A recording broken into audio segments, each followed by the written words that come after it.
How are you dear friend. कैसे हैं आप और बताइए आपकी तबीयत कैसी है। प्लीज़ इस चीज़ को कमेंट में ज़रूर मेंशन कीजिएगा आपकी तबीयत कैसी है और आपका सिटिंग हावर कितना है। सिटिंग हावर कितना है, कितने घंटे आप बैठ के पढ़ाई करते हैं, क्योंकि उसी प्रोसेस से पता चलता है ना कि आप जीवन में आपका जो लेवल है वो किस लेवल तक आप जाएंगे और जो आप अचीव करने वाले हैं वो कहाँ तक आप अचीव करेंगे। ठीक है।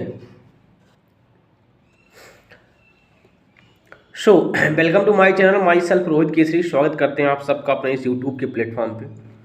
जैसा कि आपने थंबनेल पे देख लिया होगा कि आज का टॉपिक जो है वो है रिजल्ट के बाद दिमाग को शांत कैसे करें। जब रिजल्ट निकल जाता है, किसी चीज़ का परिणाम घोषित हो जाता है, देन आफ्टर अगर हम उसमें फेल हो जाते हैं, ठीक है, या फिर नंबर कम आ जाता है, या फिर हम कट ऑफ, आज के समय जैसे ट्रेंड है कट ऑफ को पार नहीं कर पाते हैं, तो माइंड को मैनेज कैसे करें, ये बहुत बड़ी साइकोलॉजी है। और जब आपका एक बार रिजल्ट निकलता है उसके बाद ही कई प्रक्रियाएं वहीं से चेंज होती हैं।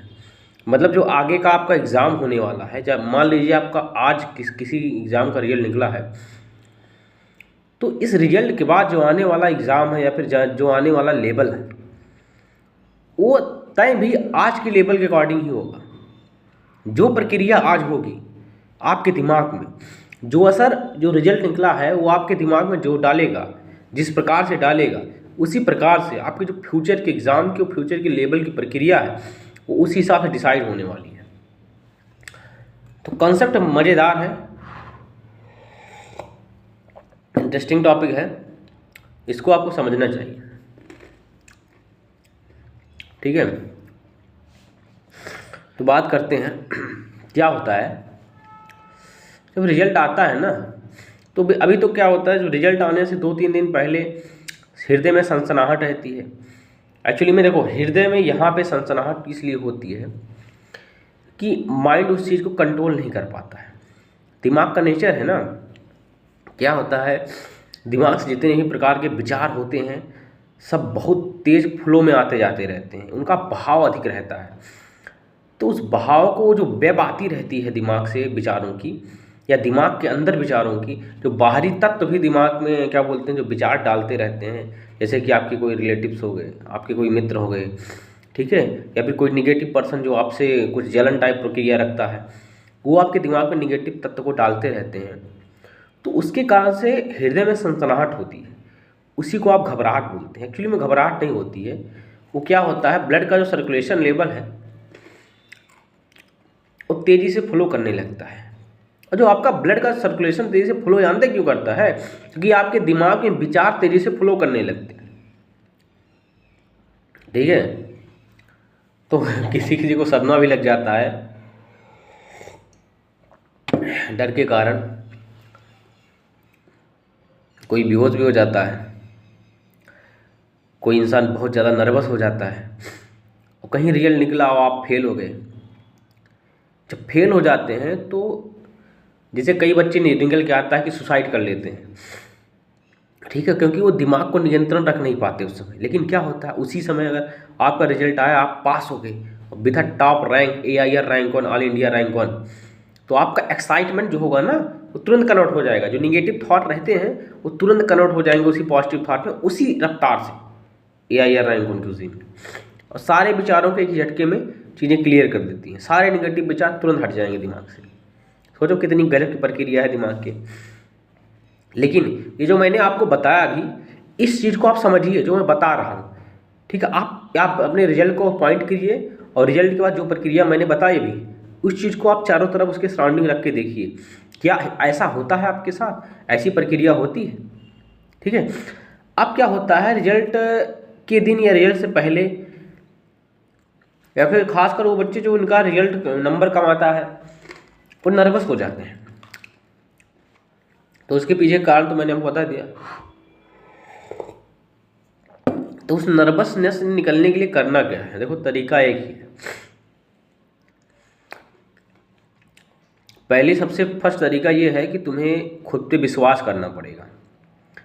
एक सिंड्रोम होता है इंसानों के अंदर, उसको बोलते हैं सेल्फ डाउट सिंड्रोम। कोई ऐसी प्रक्रिया तुम्हारे साथ हो जाती है कि जिससे तुम सफल नहीं होते, या तुम्हारे जो तुम प्रक्रिया किए रहते हो उसका पॉजिटिव रिजल्ट नहीं आता, सकारात्मक डायरेक्शन नहीं फ्लो होता है, तो लाजमी है कि निगेटिव विचार आते हैं, नर्वसनेस आती है, ठीक है। लेकिन इसको कंट्रोल किया जा सकता है, जानते हैं, इसको कंट्रोल किया जा सकता है। कंट्रोल आपका सेल्फ डाउट सिंड्रोम जो है, क्या होता है, जब आपका निगेटिव प्रोसेस चलने लगता है दिमाग में, आपके ऊपर निगेटिव विचार हावी होने लगते हैं, तो आपके अंदर सेल्फ डाउट सिंड्रोम आने लगता है। मतलब क्या हुआ, आप खुद से आपका विश्वास जो है डगमगाने लगता है। मतलब क्या होता है, जितने भी थॉट्स, जितने भी विचार उससे पहले, कुछ समय पहले या फिर 4-5 दिन पहले जो आपके साथ रहते हैं कि हाँ मेरा रिजल्ट आया, मैंने इतना नंबर का क्वेश्चन किया है, इतनी प्रक्रिया मैंने की है, मैं पास हो जाऊंगा, मैं AIR रैंक 1 लाऊंगा, लेकिन जब रिजल्ट आता है उसके बाद वही सारे विचार जो पलट जाते हैं। तो उस समय ये जो SD सिंड्रोम है, सेल्फ डाउट सिंड्रोम, ये आपका साथ देता है। अगर आप ये मजबूती से आपके पास है, मतलब सॉरी, इससे टैकल करने की क्षमता अगर आपके अंदर है, अगर आपके पास खुद का बिलीफ सिस्टम मजबूत है, खुद का बिलीफ सिस्टम इतना स्ट्रांग है, तो ये सेल्फ डाउट सिंड्रोम को हावी नहीं होने देता है। सेल्फ डाउट सिंड्रोम करता क्या है, ये तुम्हारे खुद पे, तुम्हारे हाथ पे, पैर पे, दिमाग पे, खास करके इस पूरे पोर्शन माइंड पे जो है हावी होने लगता है, और कहने लगता है कि तुम्हारे दिमाग में इतनी क्षमता नहीं, इतनी पावर नहीं थी कि तुम इस चीज़ को बीट करो, बल्कि ये कंपटीशन, ये किताबें, ये कुछ है नहीं तुम्हारे दिमाग के सामने। 80,000 न्यूरॉन रिलीज होते हैं पर डे, लगभग, मतलब कई हज़ार GB मेमोरी जो है रोज़ इन न्यूरॉनों के द्वारा जो कि रिलीज की जाती है, कितना आप स्टोर कर सकते हैं अपने माइंड में। सोचिए कितनी क्षमता है। इतनी तो आपकी पूरी क्लास फर्स्ट से लेके आपने जहाँ तक किताबें पढ़ी, उतनी किताबों की फाइल का स्टोरेज नहीं होगा जितना आपका एक दिन में क्या बोलते हैं, न्यूरॉन्स स्टोरेज रिलीज करते हैं। लेकिन क्या बोलते हैं, ये जो सेल्फ डाउट सिंड्रोम है आपके ऊपर हावी हो जाता है, आप घबरा जाते हैं, सनसनाहट होने लगती है हृदय में, दिमाग में विचारों का फ्लो होने लगता है, और जब विचारों का फ्लो दिमाग में होने लगता है वही आपकी दुनिया बन जाते हैं, वही विचार। क्योंकि खेल है, यही है जीवन का। आप विचारों को ही जब अपनी दुनिया मानने लगते हैं तो आप परेशान हो जाते हैं। तो आपका दिमाग जो है, आपका दिमाग के ऊपर आपका मन हावी हो जाता है, और मन का सीधा सीधा सिंपल फंडा है तो तुम्हें परेशान करने के लिए ही जन्म लिया धरती पे। जब तुम पैदा हुए तभी तुम्हारे साथ मन आया, और मन का सीधा फंडा है, जब तक तुम जियोगे तब तक मैं तुम्हें परेशान करूंगा, या तो तुम मुझको अपने बस में कर लो। और मन को अपने बस में करने का सबसे बेहतरीन तरीका है, तुम हर परिस्थिति में, चाहे जो परिस्थिति हो जाए, कोई भी परिस्थिति, कोई भी कंडीशन क्रिएट हो जाए तुम्हारे सराउंडिंग, तुम्हारे चारों ओर, बस तुम्हें एक चीज़ फोकस करना है, तुम्हें खुद पे बिलीव करना है। यही प्रक्रिया जिस व्यक्ति ने, लेकिन लगता है लोगों को ना, जब जैसे तुम हार जाते हो, कई एग्जाम नहीं निकलते हैं, फेल हो जाते हो, या फिर कई प्रक्रिया, कई बिजनेस स्टार्टअप करते हो, उसमें पास नहीं होती हो, तो खुद पे विश्वास हट जाता है। लेकिन जिस बंदे का होता है ना कि नहीं बस मैं तो करूँगा, मैं तो भगवान की तरफ से भेजा गया हूँ, गॉड ने मुझे भेजा, आई कैन डू एनीथिंग, वही करता है, वही सफल होता है। और यही रियलिटी है। स्मार्ट वर्क वगैरह कुछ नहीं होता जीवन में, ये सब भय है, भय ने जन्म दिया स्मार्ट वर्क को, ठीक है। वर्क होता है। क्या होता है, जो व्यक्ति जो है अधिक प्रक्रिया से काम करते रहते हैं, किसी चीज़ पे लगातार जुटे रहते हैं, वही लोग क्या करते हैं, बार बार प्रैक्टिस करते करते वहाँ से एक नया तरीका निकाल के दे देते हैं, क्योंकि उसमें उनको पूरी तरह मर्म ज्ञात हो गया, पूरी तरह अध्ययनरत हो गए ये चीज़ें कैसे होंगी। तरीका जब निकाल दे देते हैं वही स्मार्ट वर्क बन जाता है। और इतना जान लो, किसी भी सेकंड पर्सन का तुम तरीका चुरा के जीवन में उस लेवल पर सफल नहीं हो सकते हो जिस लेवल पर तुम चाहते हो। मैं रियलिटी के साथ बता दे रहा हूँ। तुम मेहनत करोगे, प्रक्रिया करोगे, तुम्हें स्वयं का अपना तरीका निकालना पड़ेगा। एक ट्रिंगल को कई तरीके से सॉल्व किया जा सकता है, और हर टीचर का, हर स्टूडेंट का अलग अलग तरीका होगा। टेग्नामेंट्री के सवालों को अलग तरीके, कई तरीकों से सॉल्व किया जा सकता है, हर चीज़ के अलग तरीके। बात समझ में आई? तो प्रक्रियाएं हैं, एक ही तरीके से तुम उस चीज़ को नहीं पा सकते हो। अगर पा भी गए तुम उस लेवल पे नहीं जा सकते हो जहाँ पे जा, क्योंकि तुमने कुछ सीखा ही नहीं अपनी तरफ से। और इस जीवन का उद्देश्य ही है सीखना, लर्निंग। लाइफ का तुम्हारे उद्देश्य है, हर इंसान के, हर मनुष्य के, हर प्राणी के, लिविंग बींग्स जो भी यहाँ पे स्टेबल है, जो भी धरती पे है, उसका बस जीवन में उद्देश्य ही है सीखना, और सीखना ही चाहता है। ठीक है, वो किसी लिए और आया ही नहीं धरती पे, सीखने के लिए आया है। जानते हो, जब तुम बड़े बड़े गोल को, टारगेट को अचीव करने के लिए सेट करते हो प्रक्रिया, तो तुम उसमें घबरा जाते हो, हताश हो जाते हो। जानते हो क्यों होता है? तुम्हारे विश्वास न करने के कारण होता है। और जो कहा गया है कि भगवान जब एक दरवाजे बंद करता है 1000 खोल देता है, वो रियलिटी है। जानते हो कैसी रियलिटी है? कि जब तुम एक परीक्षा में हार जाते हो, वहीं सोचना छोड़ देते हो उस चीज़ के बारे में। अगर तुम वहीं से सोचने लगो कि मैंने तो यहाँ तक चल लिया था, मेरा इतना सब कुछ कंप्लीट है, अब मैं यहाँ से अगर और प्रयास करूँगा उस लेवल पे जाके चला जाऊँगा। यही रियलिटी प्रक्रियाएं हैं। बात समझ में आई? तो सारा खेल सोच का है जीवन में। इस चीज़ को समझना तो होगा ही। अगर ये प्रक्रिया नहीं बदली तो विनाश तो संभव होता है। ठीक है, तो रिजल्ट के बाद आपको अपने सेल्फ डाउट सिंड्रोम पे वार करना है। जब रिजल्ट निकले तो उस समय खुद पे बिलीव करना, नहीं सर ये आया, खत्म हुआ, बात खत्म। जस्ट तुरंत रिजल्ट निकला, कुछ सेकंड के बाद काम खत्म। मैंने एनालिसिस कर लिया मेरा क्या क्या गलत था, क्या क्या प्रक्रिया थी, हो गया, बात खत्म, लेट्स डू इट फॉरवर्ड। अब मुझे दूसरी चीज़ पे काम करना है। विचार, अब तुम कहोगे यार कैसे भूल जाऊंगा, बार बार याद आते रहेंगे। याद क्या आ रहा है? याद तो वही केवल विचार आ रहे हैं ना, जो नश्वर है, इनका कोई मतलब अस्तित्व ही नहीं, वही विचार तुम्हारे दिमाग में याद आ रहे हैं। उसको भूलो, आगे बढ़ो। हाँ, उसके बाद तुम just second, with in a second, अगर विचार तुम्हें नैनो मिली सेकेंड में तुम्हारे दिमाग में इंटर कर सकते हैं, तो विद इन अ सेकेंड तुम मूव करो, तुरंत दूसरी चीज फोकस करने लगो। हाँ, लिखने लगो, पढ़ने लगो, हो गई प्रक्रिया। Let's start. कुछ मत सुनो, यही लॉजिक है सफल होने का। इस तरह फेल होने के बाद तुम उसको टैकल कर सकते हो। ठीक है,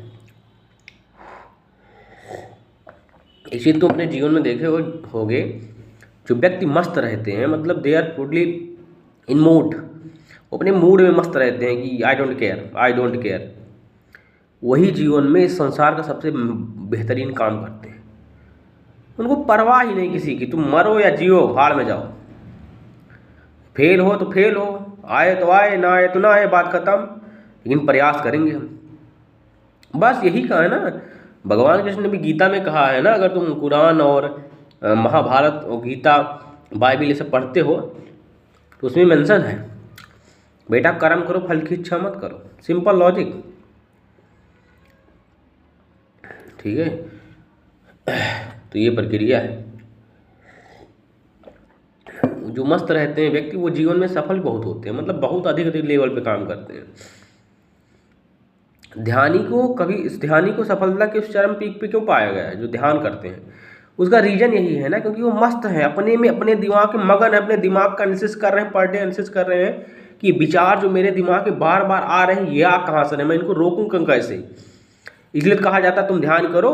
जब तुम ध्यान करोगे, आंखों को बंद करोगे, तब तुम देखोगे कि विचार बार बार आ कहाँ से रहे हैं दिमाग में मेरे, तब तुम उनको पकड़ना चालू कर दोगे विचारों को, इधर आओ, इधर आओ, इधर आओ, सबको पकड़ोगे, साइड लाइन कर दोगे कि अब मेरा फोकस केवल एक चीज़ होना चाहिए, वो है मेरी किताबें और समथिंग, जो कुछ भी तुम जीवन में करना चाहते हो। बस यही खेल है जीवन का, अन्यथा जीवन भर भ्रमित रहोगे। ठीक है, खेल है जीवन का। अन्यथा ऐसी ऐसी परिस्थितियाँ होती हैं, खासकर स्टूडेंट लाइफ में, एक रीजनिंग की बुक लगाते लगाते कई साल बीत जाते हैं। सोचो है कुछ नहीं, 1400-1500 पेज है उसमें कुल। अगर हर दिन 5 पेज सॉल्व किया जाए तो खत्म हो जाए, पता नहीं लगे। ठीक है, लेकिन सांसें फूल जाती हैं। तो सोचो आज के समय यूट्यूब के ज़माने में इतना कंटेंट अवेलेबल है, यूट्यूब पे ऑनलाइन बहुत कुछ है अवेलेबल। अगर तुम पढ़ना चाहो, लोगों ने अपने एफर्ट डाल रखे हैं कई प्रकार से, तुम पता नहीं क्या क्या अर्जित कर सकते हो। दुनिया भर का ज्ञान, मैराथन क्लासेज 18-18 घंटे, 20-20 घंटे क्लासेज पढ़ी हैं, बेस्ट क्लासेज पढ़ी हैं यूट्यूब पे। अगर तुम पढ़ना चाहो तो घर बैठे तुम रॉकेट कंपनी खड़ी कर सकते हो, स्पेस कंपनी खड़ी कर सकते हो। लेकिन खेल सारा तुम्हारे बिलीफ सिस्टम के ऊपर डिपेंड करता है ना, तुम खुद पे बिलीव कैसे करोगे। और तो खुद पे तुम बिलीव तभी कर सकते हो जब तुम सोचोगे खुद के बारे में।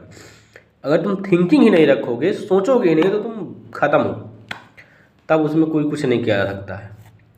तुम्हें सोचना तो पड़ेगा ही। तुम भागो मत, प्रक्रियाओं से भागो मत। हाँ, प्रक्रियाओं को देखो, पकड़ो, एनालिसिस को जितना तुम्हारा दिमाग लगता है उतना पूरा दिमाग लगाओ, पूरा दिमाग लगाओ। लग गया ठीक, नहीं लगा परेशान मत हो, छोड़ दो, जो कुछ समझ में आए प्रक्रिया करते चले जाओ। यही प्रक्रिया है, ठीक है। तो किसी भी रिजल्ट से जीवन में घबराना, बड़ी बड़ी परीक्षाएं दो। जो बच्चे MTS और ग्रुप डी की तैयारी करें, मैं उनसे कहता हूँ बड़ी बड़ी परीक्षाएं दिया करो। IIM की, कैट की दो, UPSC की दो, जितनी भी दुनिया की MIT लेवल की परीक्षाएं दो। नासा में जाने के लिए, SpaceX में जाने के लिए हर जगह इंटरव्यू दिया करो। डोंट हेजिटेट योरसेल्फ, हेजिटेट मत करो। कॉन्फिडेंस लाओ अपने अंदर, फुल ऑफ एनर्जी को क्रिएट करो अंदर से। जो वाइब्रेशन उठती हैं जब जोश में तुम होते हो, उस चीज़ को देखो कि वो चीज़ें उठती क्यों हैं। सोचो जब तुम सोचो जब तुम निगेटिविटी तुम्हारे माइंड पर अटैक है, जैसे तुम निगेटिव में जाया करो, अपने माइंड से कहा चलो एक काम करो, मोटिवेशन वीडियो चला दो, तुरंत चला दो मोटिवेशन वीडियो। देखो तुम्हारे दिमाग के विचार बदलने लगेंगे, तो रियलिटी है, कुछ ना कुछ इफेक्ट जरूर पड़ेगा। बदलते तुम फिर से शुरू कर दोगे। तो माइंड को इस तरह प्रोसेस में लेके आओ ना, अगर विचार बाहर से अटैक कर सकते हैं, तुम भी तो अंदर में अपने अंदर कुछ ऐसे विचार को डाल सकते हो जिससे वो तुम मोटिवेट हो जाए, जिससे वो उनका क्या बोलते हैं लेवल अलग हो जाए, जिससे वो फिर से प्रोसेस चलने लगे। कौन कहता है लोग 72 घंटा नहीं पढ़ते हैं? पढ़ते हैं, रियलिटी है, इसीलिए वो उस लेवल पे जाके पहुंच जाते हैं। लेकिन 72 घंटा 48 घंटा लगातार पढ़ने के लिए सीखना पड़ता है। इस दिमाग को, इस मन को नियंत्रण कैसे करें, अगर तुम एक बार कर लेते हो, बस उसके बाद प्रक्रियाएं चेंज हो जाती हैं तुम्हारी। बात समझ में आई? तो ये थी प्रक्रिया आज की। अगर आज का वीडियो पसंद आया हो तो मज़ा आ गया, समझ लो जीवन बन गया तुम्हारा। बहुत बड़ा ज्ञान प्रदान किया हूँ, शायद तुम्हें मजाक लगे, लेकिन ये रियलिटी है। अगर इन चीज़ों को तुम समझ जाओ तो जीवन तुम्हारा धन्य हो जाए। तो इसी के साथ अपने वीडियो को समाप्त करते हैं। और बताइए आपकी हेल्थ कैसी है और आपकी मेंटल हेल्थ कैसी है, प्लीज़ इस चीज़ को कमेंट में ज़रूर मेंशन कर दीजिएगा। क्योंकि जब हम समझ पाएंगे आपकी मानसिक स्थिति कैसी है, उसी प्रकार से हम वीडियो को अपने बना पाएंगे, ठीक है। सो स्वस्थ रहो, मस्त रहो, ताकतवर रहो, सदा मुस्कुराते रहो। क्योंकि मुस्कुराओ यार, समस्याओं को देख के भागो, घबराओ मत, डोंट हेजिटेट, मुस्कुराओ। आ गई? ठीक है, अभी तुमको तोड़ते हैं। माइंड को ओपन करो यार, तुम भगवान के अंश हो, you are the part of God. कुछ इस तरह चीज़ों को सोचा करो, समझा करो। किताबें ही तो ख़त्म करना है, ख़त्म करो। अच्छा नहीं तो लिखा गया है, क्यों इतना घबरा रहे हो? और अक्षर जानते हो, किताबें दिमाग में रिपीटिशन से घुसती हैं। सबसे बेहतरीन क्वालिटी है, जितना अधिक रिवीजन उतना अधिक कमांड। तो रिवीजन करो। और आज तो मैं यूट्यूब में तुम्हें बोलना भी नहीं है, खोल दो, रिवीजन करने दो, देखते रहो, देखते रहो, बात खत्म। ठीक है, सो इसी के साथ वीडियो को समाप्त करते हैं। Thank you for watching. जय हिंद, जय भारत, धन्यवाद।